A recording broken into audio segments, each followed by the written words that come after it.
Bonjour à tous, je suis le docteur Guillard Boué, je suis le médecin responsable de Créative et nous avons donc choisi de vous présenter notre travail de collaboration entre Niort et Poitiers autour du programme Pro-Famille.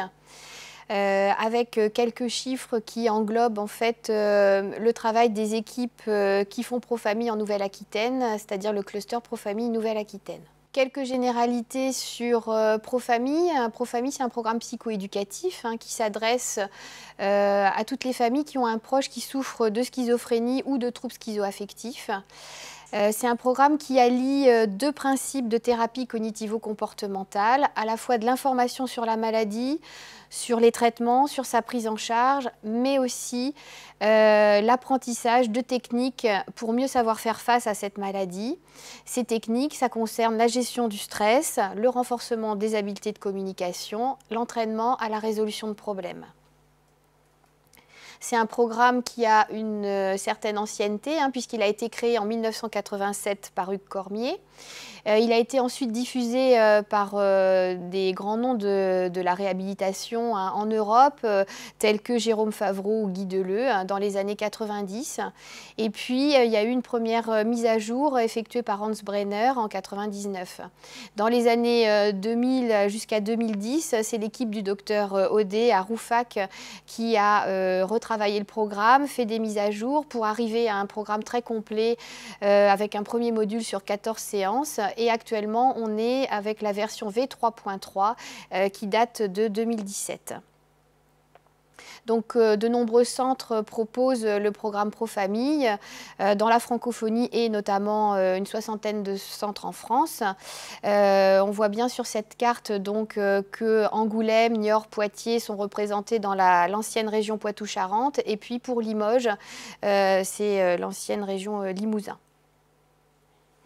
Les différents animateurs des groupes Pro-Famille se retrouvent de manière annuelle autour d'un congrès qui permet en fait d'échanger autour des pratiques et d'échanger aussi autour des résultats des évaluations. Évaluations qui sont très importantes dans le programme, ce qui permet voilà, de garantir une certaine qualité à ce programme. Des évaluations donc sont faites avant de démarrer le programme, à la fin du programme sur le premier module, puis ensuite à 3 mois, 6 mois, 1 an, 18 mois, 2 ans. Évaluation sur les caractéristiques du malade que les proches accompagnent, mais également évaluation de l'humeur des participants, les connaissances qu'ils ont pu acquérir, les stratégies de coping, c'est tous les savoir-faire que les personnes vont apprendre tout au long du programme, des questionnaires qui concernent le proche malade et puis la satisfaction, la validité sociale. J'ai repris quelques publications, mais il y en a bien d'autres, des publications internationales sur l'intérêt en fait, des programmes psychoéducatifs. Les auteurs ont montré que ces programmes permettaient de diviser par 4 les réhospitalisations des personnes malades quand la famille a bénéficié d'un programme de psychoéducation et diviser par 2 les réhospitalisations les années suivantes. J'ai choisi cette diapositive pour vous montrer aussi qu'au-delà des réhospitalisations, il peut y avoir aussi un impact sur le retour à l'emploi des proches malades. Et on voit sur cette étude d'Hogarty que 3 ans après la participation à un programme de psychoéducation, on a un chiffre de 30% de personnes qui retournent à l'emploi, alors qu'avec une prise en charge classique, on n'a que 20% des personnes qui retournent vers l'emploi.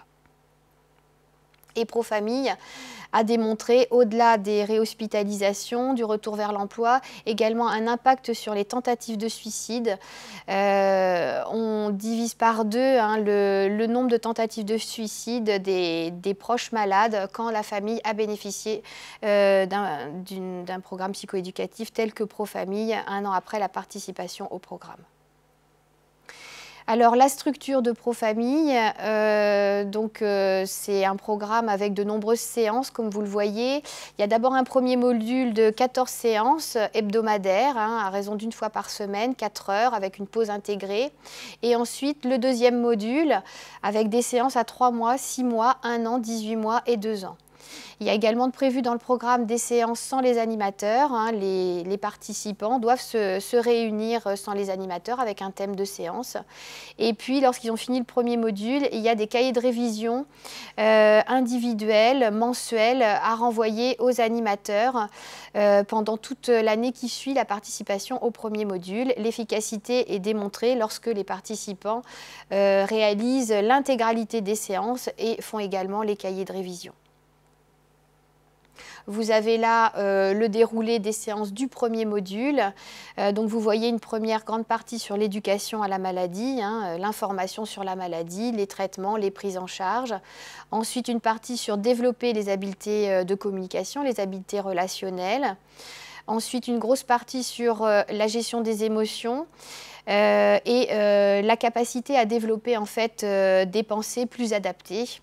Et ensuite, dernière grande partie, développer ses ressources, savoir entretenir son réseau social et savoir demander de l'aide. Alors maintenant, très clairement, le cluster Nouvelle-Aquitaine. Donc nous sommes 4 équipes à proposer Profamille en Nouvelle-Aquitaine, Poitiers, Niort, Limoges et Angoulême. J'ai choisi de prendre les chiffres effectivement de la dernière version, la V3.3. Ça correspond à 70 participants, 20 hommes et 50 femmes. Et pour les différents centres, donc, on voit sur Limoges, ça fait 26 participants, Angoulême 14, Niort 10 participants et Poitiers 20 participants. Donc j'ai analysé les chiffres de l'échelle de dépression, la CESD. Ce qu'il faut savoir, c'est que cette échelle, la CESD, c'est une échelle qui est utilisée en population générale et qui, lorsqu'elle est supérieure à 16, met en avant une augmentation du risque de maladies cardiovasculaires, d'AVC, mais également de syndrome démentiel. Donc c'est une échelle qui est très importante et très regardée par les animateurs pro-famille.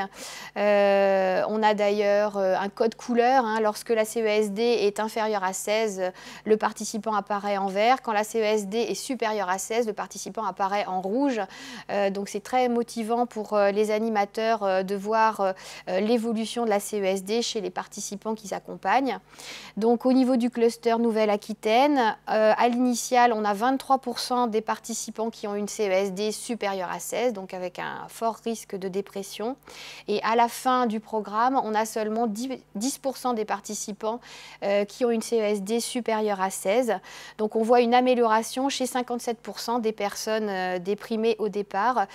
C'est exactement les chiffres qui sont retrouvés au niveau du réseau plus global, puisque 60% des participants souvent améliorent leur score à la CESD après le programme Pro-Famille. C'est ce qu'on voit sur cette diapositive-là. Là, c'est les chiffres pour le coup du réseau. On voit que les équipes entraînées corrigent chez 60% des participants le score à la CESD. Donc, ça montre que les équipes du cluster Nouvelle-Aquitaine animent selon les meilleures recommandations le programme et arrivent à des résultats aussi intéressants que l'ensemble du réseau. Une diapositive sur l'intérêt de la CESD. Comme je vous disais, la CESD, ça signe le risque d'apparition de troubles démentiels lorsqu'elle est supérieure à 16. Ça signe aussi un risque de mortalité cardiovasculaire plus élevé quand la CESD est supérieure à 16.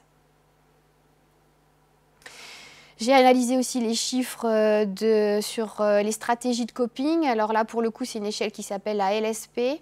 À l'initiale, on a 48% des participants qui ont un score inférieur à 22.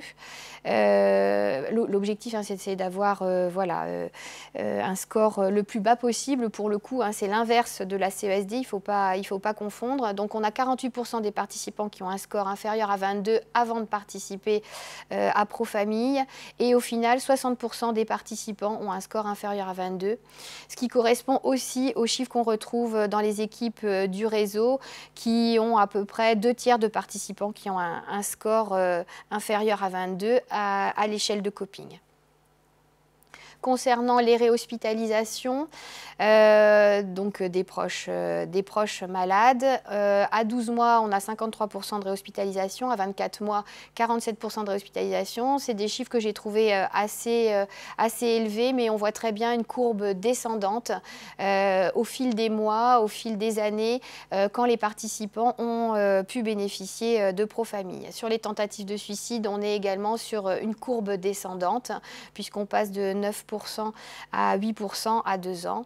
Et puis, ça m'est paru intéressant de montrer que les durées d'hospitalisation, là pour le coup pas le nombre d'hospitalisations, mais la durée moyenne d'hospitalisation, c'est pareil, on est à 39 jours à 1 an après la participation au programme, alors qu'à 2 ans, on tombe à 21 jours. Hein. On divise pratiquement par 2 la durée moyenne d'hospitalisation chez les personnes malades des participants à Profamille.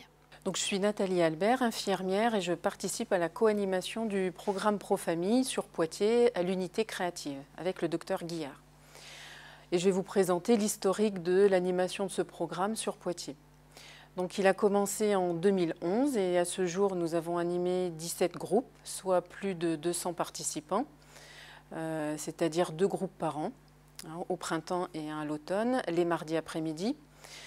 Depuis quelques années, notamment depuis 2014, les familles se sont impliquées dans l'animation du programme et dans la saisie des évaluations. Et depuis 2017, il a fait l'objet d'une labellisation par l'ARS d'un programme intitulé ETP Schizophrénie à Créative, dont Profamille constitue le volet aidant. Il a fait également l'objet d'une certification de niveau 3, selon les bonnes recommandations. Et les animatrices participent à des ateliers lors des congrès de Profamille, notamment à Rennes, Dijon et Marrakech. Et à noter que le congrès Profamille, le congrès annuel, a été organisé à Poitiers en 2017. Bonjour, je me présente, je suis Nicole Bretonnès, co-animatrice famille experte dans le programme Profamille à Poitiers, à Créative. Donc nous allons vous présenter d'abord sous forme de 2 parties. D'abord la prise de conscience du côté des familles et du soignant. Et ensuite, grâce à la co-animation, l'émergence des rôles des uns et des autres qui se sont modifiés. Je vais juste expliquer le schéma. Donc on a figuré le malade en jaune, en smiley. Et puis les petits ronds autour du malade correspondent aux intervenants dans les prises en charge, les suivis auprès du malade, donc les partenaires médico-sociaux, éducatifs, etc. Et on a figuré la famille en petits ronds dans la première partie du schéma. On expliquera par la suite pourquoi. Donc je vais laisser la parole à Nicole. Merci Nathalie. Donc, comme Nathalie a dit, effectivement, il y a de la part des soignants une prise de conscience effectivement de l'état de souffrance des familles lors de l'apparition des premiers troubles psychiques. C'est vrai que la survenue de la première crise, elle est extrêmement brutale. C'est un tsunami qui déferle sur nous, parents, et sur toute la famille. Et à ce moment-là, on ressent effectivement un sentiment d'impuissance, une grande incompréhension, et qui nous entraîne dans l'isolement. Un isolement, oui, nous n'osons pas parler, et c'est finalement la rupture des liens familiaux, des liens amicaux. Nous ressentons aussi un sentiment de culpabilité qui est alimenté par certaines représentations négatives véhiculées par la psychiatrie, mais aussi, disons-le, par la société en général. Et ce sentiment de culpabilité, il est aussi véhiculé par l'entourage, des réflexions du genre « mais tu as été trop laxiste, mais tu ne l'as pas fait assez travailler, tu ne l'as pas bien éduqué ». Et nous vivons aussi une stigmatisation des familles, une mise à l'écart lors de cette première hospitalisation. Et cette mise à l'écart va entraîner incompréhension, colère, déni, et méfiance finalement du corps soignant. Du côté du soignant, il y a aussi une prise de conscience qui montre une sorte de barrière entre le soignant et le soigné, et le soignant et la famille. Cette barrière qui est renforcée par la notion de toute puissance, notamment par le savoir-faire professionnel des soignants, que ce soit médical, infirmier, etc. Et ce sont autant d'obstacles à une collaboration avec les familles, avec l'entourage du malade, et donc une perte de chance pour le malade. Et donc, grâce à la co-animation et à l'intégration des familles dans l'équipe d'animation de Profamille, va émerger de nouveaux rôles. Donc je vais laisser la parole à Nicole. Des nouveaux rôles, tout à fait, puisque maintenant, il nous est proposé finalement de valoriser notre rôle de famille. Tout d'abord, bien sûr, en suivant le programme Profamille, le programme de psychoéducation Profamille, que effectivement j'ai bien sûr suivi. Et puis ensuite vient l'envie et le besoin de transmettre. Et à ce moment-là, on peut effectivement faire cette formation aux 40 heures d'ETP qui va nous permettre d'avoir un statut de famille experte. Tout au long de ce programme, tout au long de ces formations, nous sommes toujours encouragés par les soignants, mais nous sommes aussi encouragés par les participants. Et comme disait ce papa, c'est vrai que se sentir écouté par des personnes qui ont un vécu similaire est vraiment très très important. Et puis nous pouvons aussi, nous, familles expertes, lors de l'animation, donner des exemples bien choisis, des exemples de vécu qui viennent finalement valider ce qui est dit à Profamille.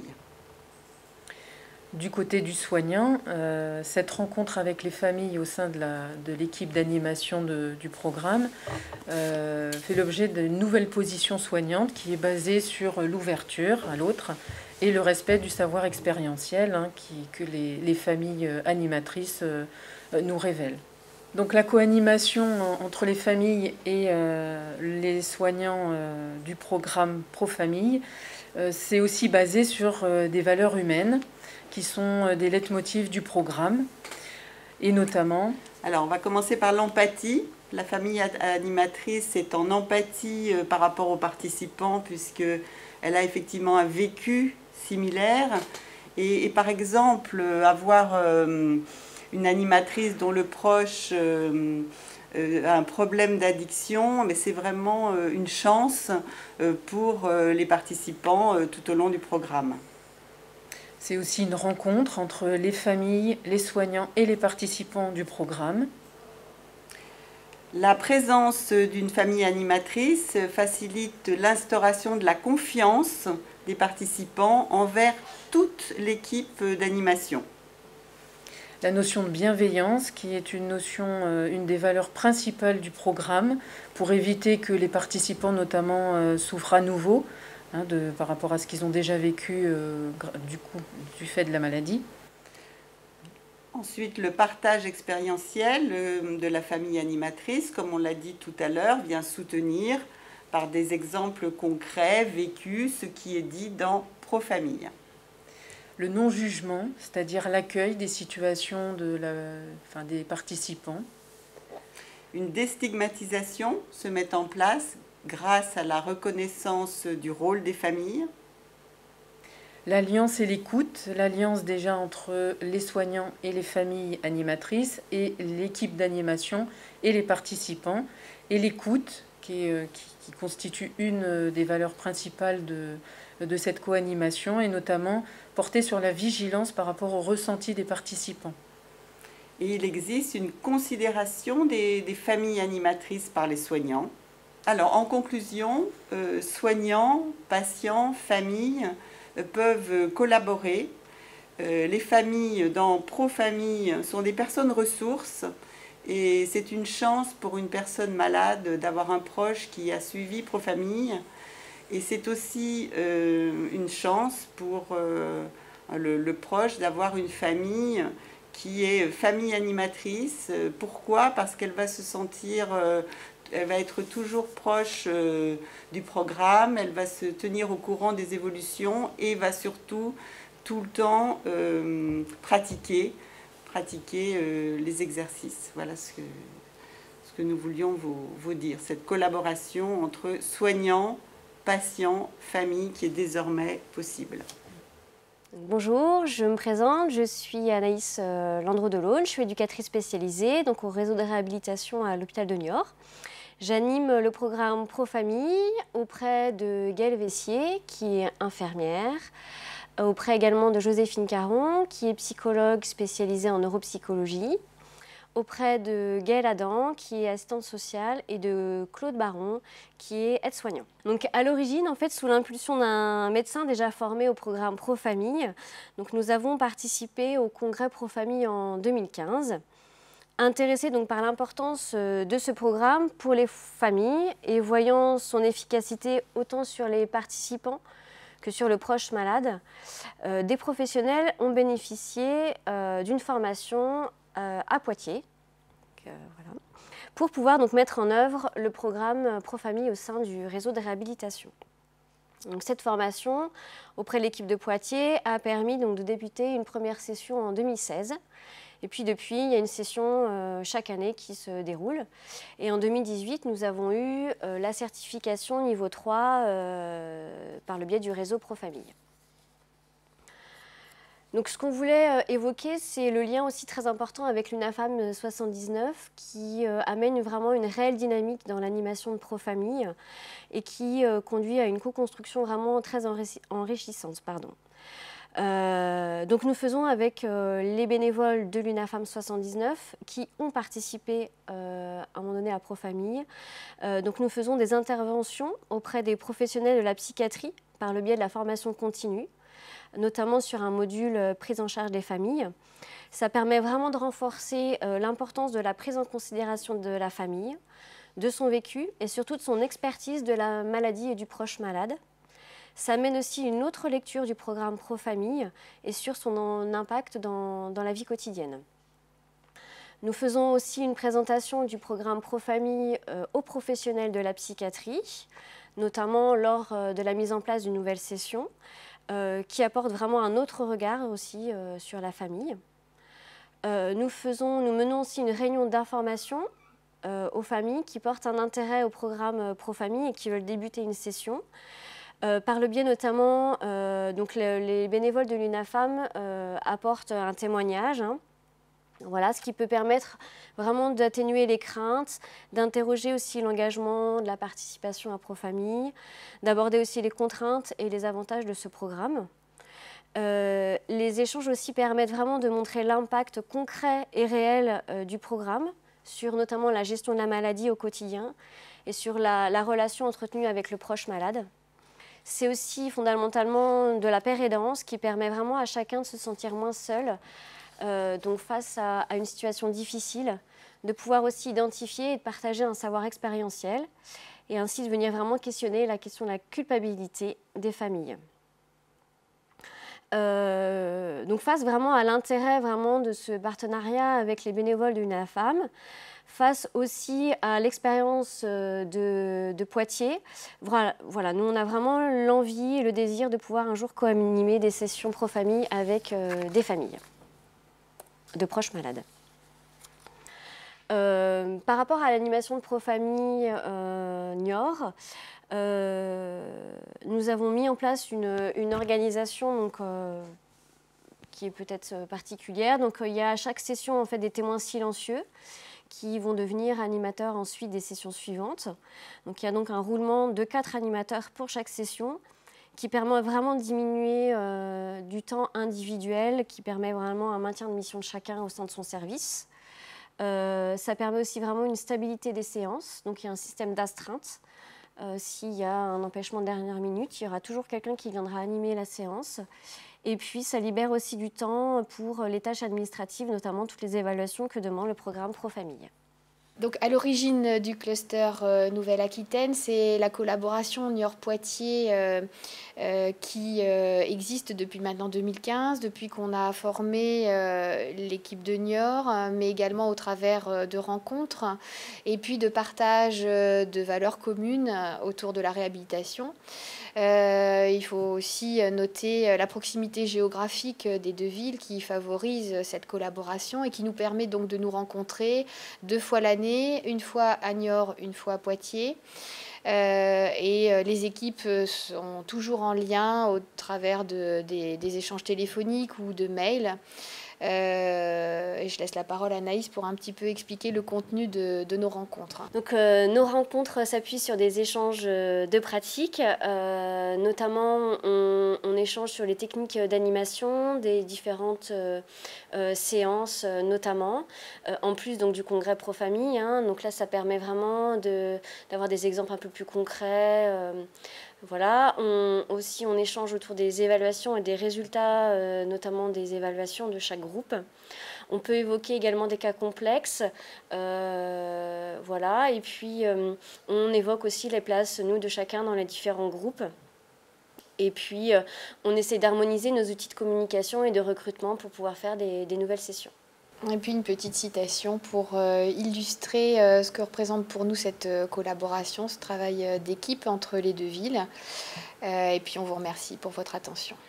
Donc je me présente, Nathalie Wyss, je suis l'autre co-animatrice parent expert pour le programme Pro-Famille à Poitiers. Quelques mots pour résumer le programme Pro-Famille: connaissances, savoir-faire, entraînement, bienveillance. Et en tant qu'ancienne participante, des techniques qui ont considérablement amélioré la vie de nos familles avec la maladie.